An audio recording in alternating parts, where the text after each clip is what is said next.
We have a better idea of what quarterbacks will be playing this week. And honestly, a few of these running backs we thought were going to be good to go may not be. So let's give you our updated flex rankings. Tier 1, not going to talk about them. I mean, Tyreek Hill, Jamar Chase, A.J. Brown, Eckler, Diggs, Keenan, Kamara. You're starting all these guys regardless. Now, going down to Tier 2, I would say you're probably starting all these guys regardless as well. We can start to talk about them just a little bit, though. We'll have CeeDee Lamb, toughish matchup going up against Philly. We know that Dallas most likely will have to look to throw the ball in the second half, though. DeAndre Swift in this same game. Tough game environment overall. Like we were saying, both these defenses are very good. But nonetheless, the offenses are very good as well. These players are studs. They have the guaranteed workloads. And with DeAndre Swift, I mean, obviously just phenomenal offensive line in Philly. And if Jalen Hurts is a little bit banged up, there is that chance that instead of just going straight to the tush push on the 1 yard line, maybe you actually have some red zone involvement for DeAndre Swift this week. Then Jonathan Taylor will be that next guy at 10. Now, I understand we did not rank Zach Moss in our running back rankings video earlier in the week. 100% a fault on my part. We will talk about Zach Moss later on in this video, and he is the reason that Jonathan Taylor will not be a tier 1 option this week. I would love to put Taylor there. I drafted a ton of Taylor this year. He's going up against Carolina. It's a beautiful matchup. We do have to be a little realistic, though. Then going over to what we have with Tony Pollard, this is a running back that I really didn't draft a lot of, but I kind of want to stand by that he could be a great buy low candidate at this point. He's a running back that's averaging about 15, 16 carries a game. He's averaging about 4 to 5 targets per game. He's in a very good offense. He has a red zone role. I understand he hasn't scored a ton of touchdowns so far this season, but we know if you consistently have this type of workload and you're in that good offense, the touchdowns will come. So I did not draft a lot of Pollard this year, but to be honest with you, I'm still thinking that Pollard was a mistake to avoid in drafts. I still think that he is that borderline top 5 running back at the moment. Now, dropping down to our next tier, we'll go Saquon Barkley at 12. With Barkley, you want to assume that this Giants team is going to be much better this week with Daniel Jones back in. But, I mean, they're still a 1.5 dog to the Las Vegas Raiders here. So it's still a spot where we can say it's probably below average offense. Should be a very low-scoring game environment in general. I mean, if you're looking at the over-under of this game, currently it's sitting at 37 points. But with that being said, even if the Giants' offense is that tiny pie, Saquon Barkley is going to eat all of it, right? Then Cooper Kupp will be our next player. With Kupp, very difficult to figure out where we should rank him because Matthew Stafford is not one of those players that we have the clarity with yet. Now, right now, you have the Rams as 3-point dogs to the Green Bay Packers. If Stafford were to play, Kupp's going to go a tier above this. If Stafford were to miss, Kupp's probably going to go a tier below this. Ultimately, probably still a player that you're starting regardless, but we just want to be a little realistic here. Now, going over to our next guy, we will be looking at Jalen Waddle. Now, with Waddle, if you look at our rest of season rankings, we'll actually have Adam Thielen ahead of him. Now, my hesitation in doing that for this week in particular is you have a very interesting spot in which Jalen Waddle is going up against the Kansas City Chiefs. Now, this should be the most exciting game of the week. You have a 50.5 point over-under of this game. So it should be the highest scoring game of the week unless Las Vegas sportsbooks are lying to us. I think that it would honestly be a higher total if it was not being played in Europe, but it is what it is. I want every piece of this offense that we can get. Now, going over to our next guy, we'll have Bijan Robinson. With Bijan, they are favored going up against the Minnesota Vikings here. I mean, the Vikings are supposed to just be horrendous with no Kirk Cousins, where you have the Atlanta Falcons currently sitting at anywhere from 3.5 to 5-point favorites, depending on the sports book that you're looking at. I know people are frustrated with Bijan, but he still has the red zone role, and on top of it, he's a running back still getting 4 to 5 targets out of the backfield pretty much any single week besides the week he gave you the goose egg with the headache. Now, Breece Hall will be our next running back. Now, with Hall, it's a whatever matchup going up against the Chargers, but you only have an implied team total of 19 points for the Jets here. So Vegas is still telling us, well, you know what? We have to be a little realistic in that this is just a disgusting offense with Zach Wilson. So even if Breece Hall is a workhorse, he kind of falls in that same Saquon Barkley boat, right? Where the offense is so bad, even if you're getting every single touch, we don't know how excited we can be. Now, Adam Thielen will be our next player at 17 with Adam Thielen. I mean, he's out there averaging damn near 10 targets per game. He's averaging 20 fantasy points per game. And at the same time, if you're looking at the over-under of this game, it should be a very high-scoring contest, at least for what you would usually expect here. It's a 44-point total. Then our next guy will be Josh Jacobs, and we'll throw Davante Adams in here as well. Now, I have no idea what to expect when it comes to Josh Jacobs and Davante Adams. I would say that in general, the coaching change can't be a bad thing. The quarterback change can't be a bad thing. I don't know how it gets that much worse. I mean, if you're going to go and look at underdog pick'ems this week to give you just some type of baseline, you have Davante Adams more than less than 72.5 total yards. Whereas you have Josh Jacobs sitting with a more than less than mark of 96.5 total yards. So honestly, if you are looking at this mark on Jacobs, it would tell us that we need to have Jacobs way higher than this. I still would be a little bit nervous in doing so. And I mean, y'all know I'm a Josh Jacobs fanboy, but if y'all wanted to take the fewer than 96.5 total yards on underdog, I'm not going to fault y'all for it. Now, I will say I took the fewer than Jahmyr Gibbs for 100 total yards on Monday night. We saw that played out for me, so maybe you don't want to listen to me. And honestly, we'll talk about these players later on, but I would rather even be looking at Christian Watson for more than 42.5 yards and Terry McLaurin for fewer than 62.5 total yards. I would say that's actually my favorite pick'ems for the week. And of course, if you wanted to check those out, you can pair it with Lamar Jackson, more than less than half a total yard if you're new to Underdog Fantasy. That would be $10 to win 60. You're going to get that Lamar Jackson free special pick'em plus a 100% deposit match, plus our rest of season fantasy football rankings and tiers, all with promo code FLOCK. Links in the description. Link is in the comment section. Now, going over to our next guy, we'll have Joe Mixon at 20. With Mixon, tough matchup going up against Buffalo, but Vegas is telling us this should be the second best offense in the NFL this week. Obviously, Joe Burrow looks 100% healthy, and Mixon is seeing pretty much every touch out of his backfield. We'll go Kenneth Walker at 21. With Kenneth Walker, I know a lot of people are concerned given the fact that, yes, you did have Zach Charbonnet with a pretty nice role this past week, but that role, at least in my mind, was more so based off the Kenneth Walker injury rather than Zach Charbonnet going out there just taking this job for himself. I will say I'm going to be a little more hesitant with Walker, though, this week, just because it is a very tough matchup that you have going up against the Baltimore Ravens. Now, our next guy will be Raheem Mostert. With Mostert, he's in a running back by committee, but he's in one of the best offenses in the NFL, and he is in a game that there should be a zillion points scored, similar to what we were talking about with Jalen Waddle. I want to start as many of these players as I possibly can.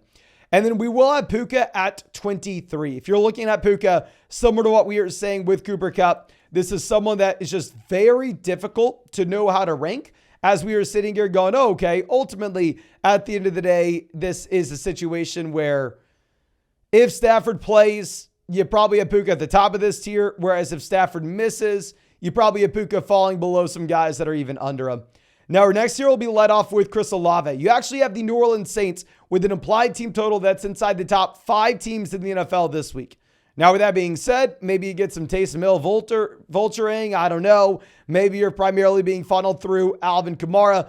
I mean, I'm going to stand by what we said with Devonta Smith, what we said with CeeDee Lamb.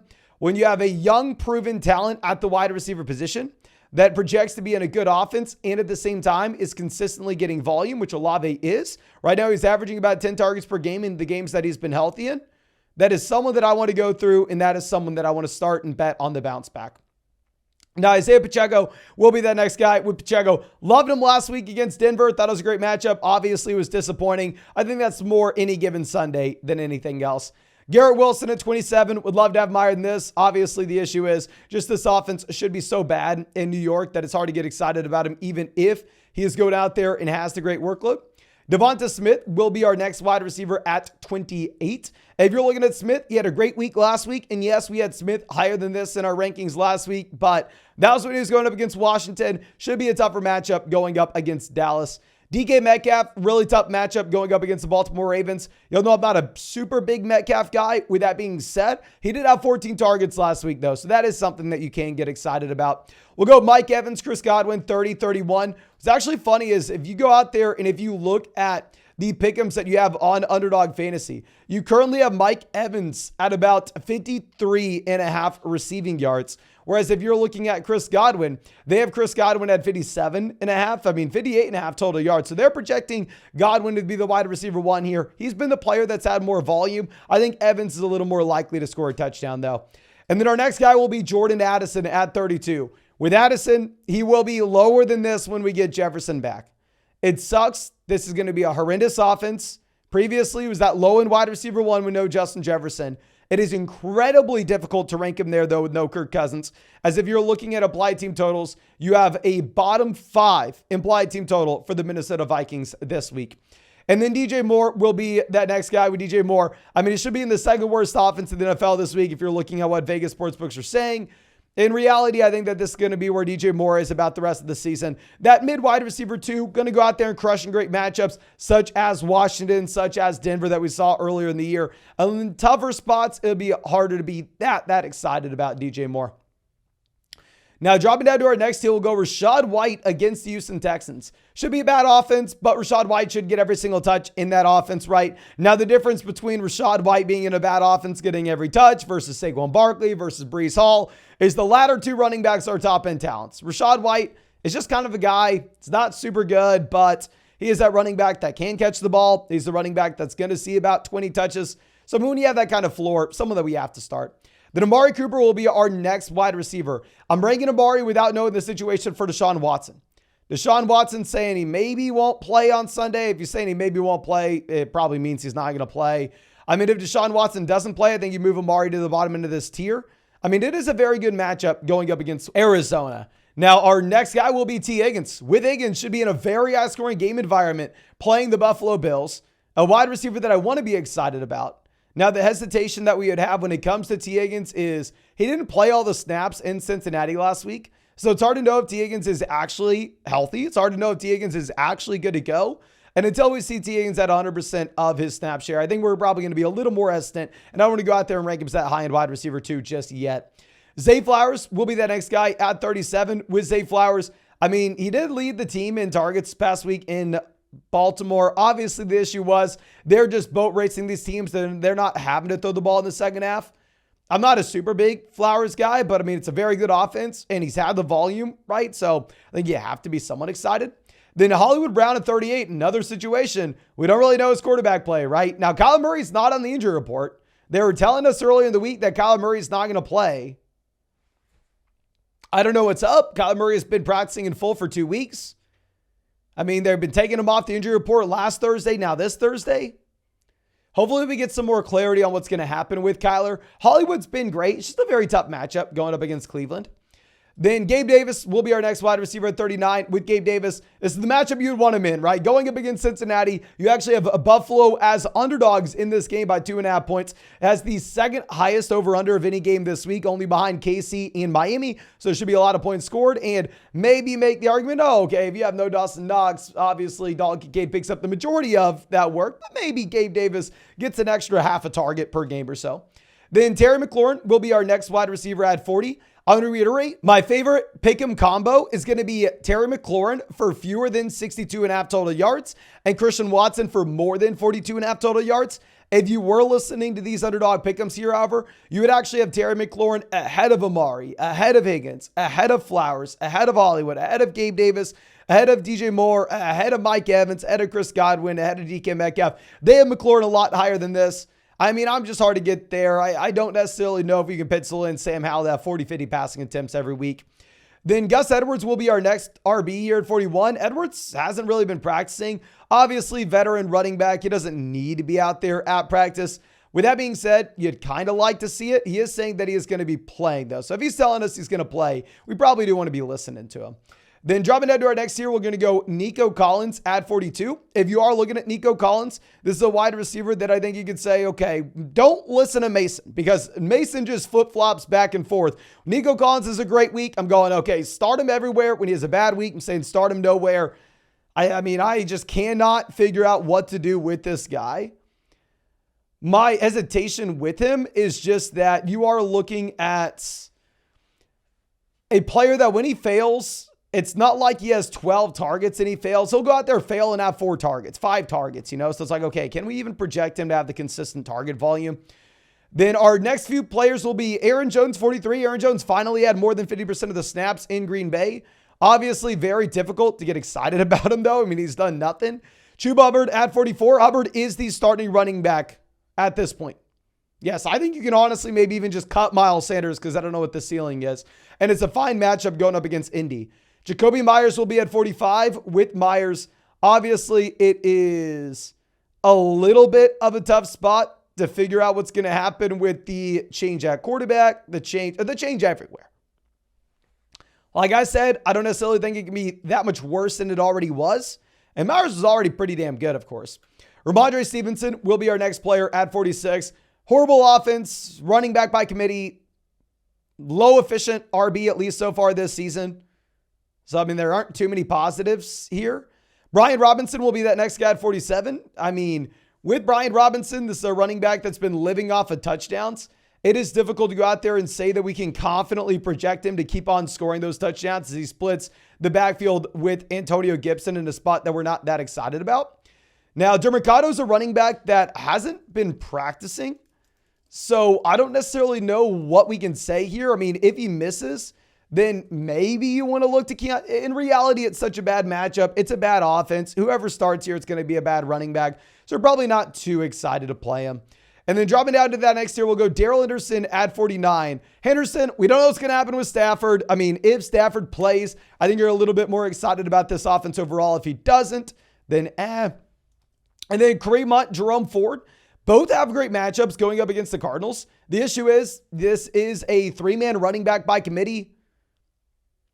Now, if I had to put my eggs in a basket here, I'd go Jerome Ford over Kareem Hunt. And with that being said, I have so much Kareem Hunt in Underdog Best Ball drafts. It's not even funny. Like, I'm so happy with the touchdowns that Kareem Hunt's been able to give us as of late. It's just hard to imagine that this touchdown efficiency keeps up. I think it does come back down to earth just a bit. And then James Cook will be the next guy. Very high scoring game environment. And last week I was saying, oh, okay, Damian Harris injured. Everybody's panicking on James Cook. Hell, maybe give me James Cook for free. And then that changes from the 2-man running back by committee now to the 3-man running back by committee with Leonard Fournette, where you can't be excited about him.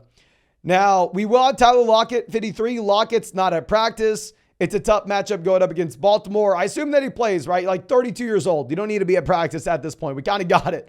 But still, tough matchup. Even if he did dominate last week, not going to be too excited. Zach Moss will be our next player. Like I said, we did not rank Zach Moss initially at the beginning of the week. 100% my fault. Hopefully, this is that correction. And if we are looking at Zach Moss, this is a running back that does have that great matchup going up against Carolina, right? This is a team that you're going to be able to effectively run the ball against. This is a team that you want to run the ball against. I do think that we have Jonathan Taylor continuing to expand his role, though. And then looking at Josh Downs, this is a wide receiver that is my second most drafted wide receiver in Underdog draft. So someone that I am strongly rooting for. But with that being said, I mean, you still have Michael Pittman Jr. as top dog, and this is a matchup that you're more so going to be looking to run the ball. Alexander Madison will be in horrendous offense. He's split in with Cam Akers. Probably don't want to go down that road. And then Rashee Rice is a wide receiver that we always have about this range, and I always say, okay, well, he's been efficient. I drafted a lot of him, and I hope he continues to do well, but he's just not running a ton of routes. So it is difficult to go out there and say for sure that he's going to continue to be as good as what we have had. But I think that should be it for this video. If you have not done so already, hit that like button, subscribe to the channel. I'm going to reiterate my favorite pick'ems on Underdog this week. I'm going to be taking the fewer than 62.5 total yards for Terry McLaurin, the more than 42.5 total yards for Christian Watson. I'm going to pair that up with the special pick'em that you get if you are new to Underdog Fantasy, more than less than half a total yard for Lamar Jackson. Going to get that with promo code Flock. $10 will get you 60 on that. And then also promo code Flock, 100% deposit match, plus our rest of season fantasy football rankings and that Lamar Jackson special pick'em. Links in the description, links in the comment section. Make sure you take advantage. But I think that's all I have for you. Again, thank you so much, ladies and gentlemen. I really appreciate you and really hope I get to see you out in the live stream later tonight.